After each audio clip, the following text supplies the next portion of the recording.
नैव किञ्चित् करोमीति युक्तो मन्येत तत्त्ववित्।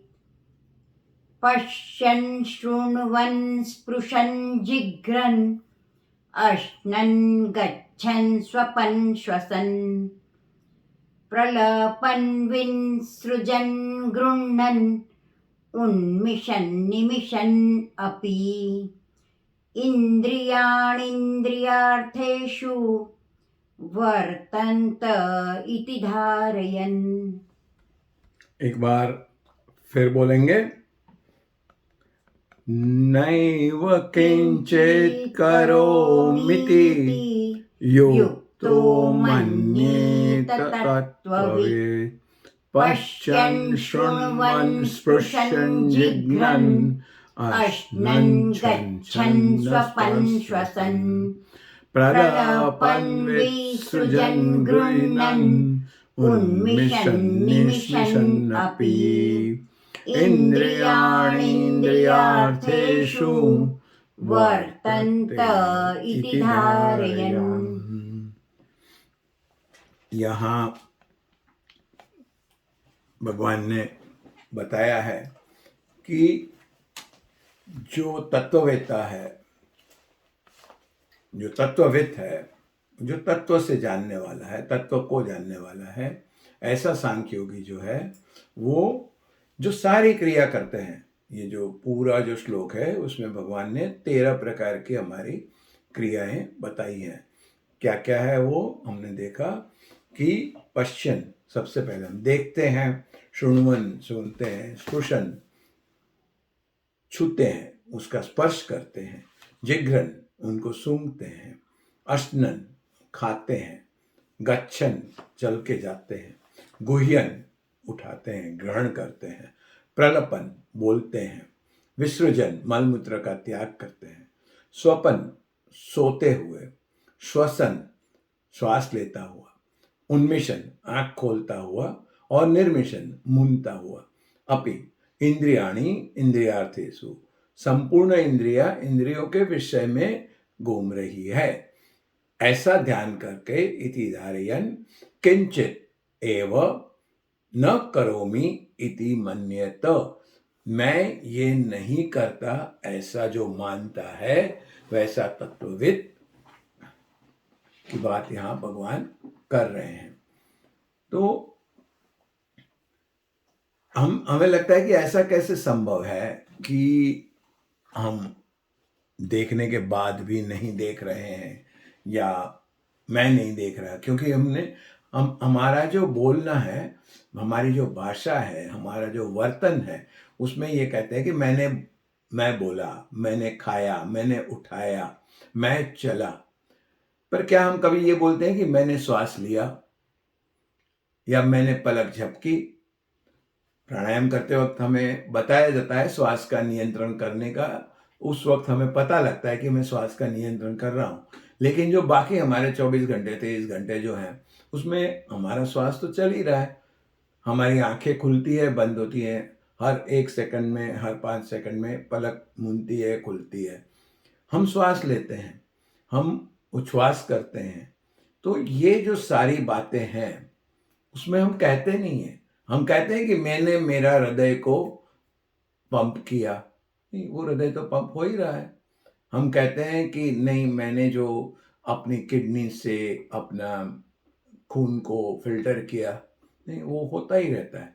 तो अगर हम देखें तो हमें ये शक्ति है कि हम जो काम कर रहे हैं उसमें मेरेपन का अभाव, मैं नहीं कर रहा, वो अपने आप हो रहा है। हृदय अपना पंपिंग कर रहा है, जो फेफड़े हैं वो सांस लेने का निकालने का काम कर रही है, लीवर है वो अपना काम कर रहा है, उसके पीछे की जो शक्ति है वो आत्म तत्व है। तो वो हमें ये पता है। लेकिन जब मुख्य 5 कर्मेंद्रिय की बात आ जाती है, तब हमारे में अहम आ जाता है कि मैंने खाया, मैंने बोला, मैंने किया, मैं चला, मेरे हाथ से मैंने ये काम किया। तो जो तत्वविद है वो इन क्रियाओं में से भी अपनापन निकालने में समर्थ है, क्योंकि उन्हें पता है कि ये जो इंद्रियां हैं वो इंद्रियां अपने भोग में अपने आप बरतती है। ये एक जीने के लिए भगवान ने जो यंत्रणा बनाई है, उस हिसाब से हम हमारा जीवन चला रहे हैं। लेकिन उसमें कोई अलग अपना जो है कि हमने कौन सा तीर मारा, हमने खाया, उसमें हमें जो स्वाद आया उसमें हमने क्या किया, हमें जो रंग दिखा, हमें रूप दिखा, हमें हमने जो सुना उसका हमने आनंद लिया, रंग रूप का आनंद लिया, स्पर्श का आनंद लिया, उसमें वो इंद्रिया तक जब तक सीमित रहता है तब तक कोई भी मुश्किल नहीं है, क्योंकि ये भगवान ने ही सारी इंद्रिया बनाई है, भोग भी भगवान ने बनाए हैं।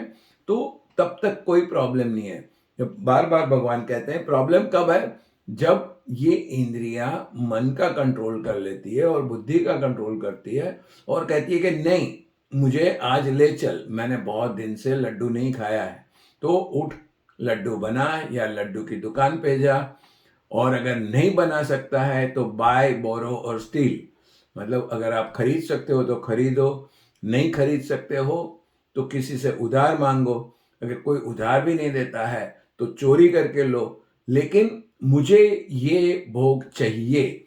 ये जो हमारे दिमाग के ऊपर इंद्रियां कब्जा कर लेती है तो वो गलत है। भगवान ने दूसरे अध्याय में, तीसरे अध्याय में, चौथे अध्याय में कई जगह बताया है कि हमारा कंट्रोल जो है वो आत्मा का कंट्रोल बुद्धि पे, बुद्धि का कंट्रोल मन पे और उसका कंट्रोल इंद्रियों पे होगा। ये जो सीक्वेंस भगवान ने बताई है वो सही वाली सीक्वेंस है, और तब तक हमारा जीवन अच्छी तरह से चलेगा। और ये सीक्वेंस अगर गड़बड़ हो जाती है तो हमारा जीवन नष्ट हो जाता है। तो जो ये वेद की जहाँ बात कर रहे हैं तो उनको पता है कि मैं कुछ नहीं कर रहा। क्यों नहीं कर रहा? क्योंकि भगवान ने कहा हुआ है कि मैं सर्वस्व चाहम हृदय सन्निविष्टो, भगवान आगे 15वें अध्याय में कहेंगे, तो मैं हर एक के हृदय में वास करता हूँ। तो भगवान हमारे साथ है, वो हमारी इंद्रियों को चलाते हैं, और वो ही है जो हमारे इंद्रियों द्वारा जो हम भोग भोगते हैं उसका आनंद लेते हैं। तो अगर उसमें से हम मैं निकाल सकते हैं तो हमारी जो साधना है, ये सारी साधना यही है कि उसमें से हमें हमारा अपनापन निकालना है। आगे जैसे तीसरे अध्याय के 17वें श्लोक में, 27वें श्लोक में कहा है, प्रकृति क्रियमाणानि माणानि गुण कर्मणि सर्वस्व। तो ये इसमें भी भगवान वही कहते हैं कि जो गुण है, वो इंद्रिया जो है वो अपने आप में उसका वर्तन करती है। तो हमारा, हमने देखा, कल भी देख रहे थे कि अगर हमें भगवान हमारे साथ है, उसकी अनुभूति करनी है, उसकी समझ लानी है, तो क्या करना पड़ेगा? जो हमारे साथ जो है उसकी इच्छा, उसकी लाइकिंग है, उसकी जो पसंद है, उसके हिसाब से हमें रहना पड़ेगा, तो ही हम उसका दोस्त बने रहते हैं। हम सबको ये प्रैक्टिकल लाइफ में तो हम करते ही हैं। हम अगर किसी दोस्त के साथ जाते हैं, वो किसी दोस्त को ये पसंद नहीं है मूवी देखना, तो हम भी कहते हैं कि चलो यार, अगर हम फ्राइडे को मूवी देखने जाएंगे तो वो दोस्त कहेगा नहीं, हम तो नहीं आते हैं, आप अकेले जाओ। और अगर हमें उनकी दोस्ती रखनी है, हमें उसकी दोस्ती पसंद है, हम कहते हैं चलो ये फ्राइडे को हम भी मूवी नहीं देखेंगे, उनके साथ बैठ के चाय पियेंगे। अगर दोस्त को चाय नहीं पसंद है, कॉफ़ी पसंद है, तो हम कहते हैं नहीं, चलो हम भी कॉफ़ी पी लेंगे। तो ये जो पसंद नापसंद हम हमारी बदलते हैं ताकि हमें जिसके साथ जुड़ना है वो हमारे साथ जुड़े। तो वैसे ही अगर हमें भगवान के साथ जुड़ना है तो जो भगवान ने जो पसंद बताई है, भगवान को जो अच्छा लगता है वो करना है। और भगवान ने जो हमें गीता में बताया है कि ये जो सारी क्रियाएं हैं वो जीवन निर्वाह के लिए नॉर्मल क्रिया मानकर हम उसमें अपना जो कंट्रोल है, वो जो अहम है वो निकाल दें, और यही सोचें कि जो जैसे मेरा श्वास चल रहा है, जैसे मेरा पंपिंग चल रहा है, जैसे मेरा आंख मुनना चल रहा है, वैसे ही जो कर्मेंद्रियों के काम है, देखना, सोचना, देखना, उठाना, स्पर्श करना, वो भी वैसे चल रहा है। तो ये बार बार भगवान हमें कहने की बात है। तो जो स्वयं को जो कर्ता मानता है, गीता में बार बार उनको गलत कहा गया है। हम क्या है? हमें मानना है कि हम एक इंस्ट्रूमेंट है, भगवान ने हमें भेजा है हमारे द्वारा कुछ करवाने के लिए। हमें जो बुद्धि दी है, हमें जो शक्ति दी है, हमें वित्त दिया है, समय दिया है, ये सारी जो हमारे पास जो प्लस है, वो सारा हमें दिया है एक इंस्ट्रूमेंट की तरह, एक ट्रस्टी की तरह।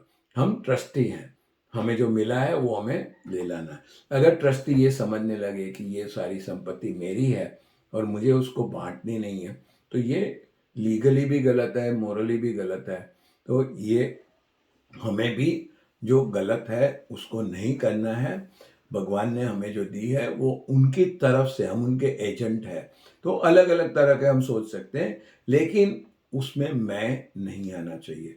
हम देखते हैं मैं में कभी गड़बड़ होती है जब पॉलिटिशियन एक बांध का उद्घाटन करता है या एक रास्ते का उद्घाटन करता है, तो पॉलिटिशियन क्या कहता है कि मैंने उद्घाटन किया, मैंने आप लोगों के लिए इतना किया।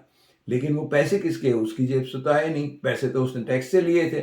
और हमारे पैसों से हमारे लिए अगर वो रोड बनवाता है, अगर वो हॉस्पिटल बनवाते हैं, अगर वो बांध बनवाते हैं, तो उसको जो सच्चे लोग होते हैं वो ऐसा कहेंगे कि नहीं, मैं निमित्त बना, आप लोगों का सेवा करने का मुझे मौका मिला और इसलिए मैं, ये आपका ही था, मैं आपको दे रहा हूँ।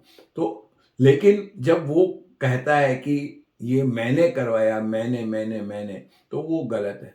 वैसे ही हमें जो भगवान ने दिया है, वो हम किसी को दे रहे हैं, उसके हम सेवा कर रहे हैं। तो उसमें मेरा मैं कर रहा हूँ वो कर्तापन चला जाना चाहिए। और ये जब आ जाता है तब हम कौन सी स्थिति पे पहुंचेंगे? तो भगवान ने हमें कहा है कि वैसे वही लोग हैं जो ये सन्यासी सच्चे में कहलाने के लायक हैं, और वो पद भगवान ने बताया।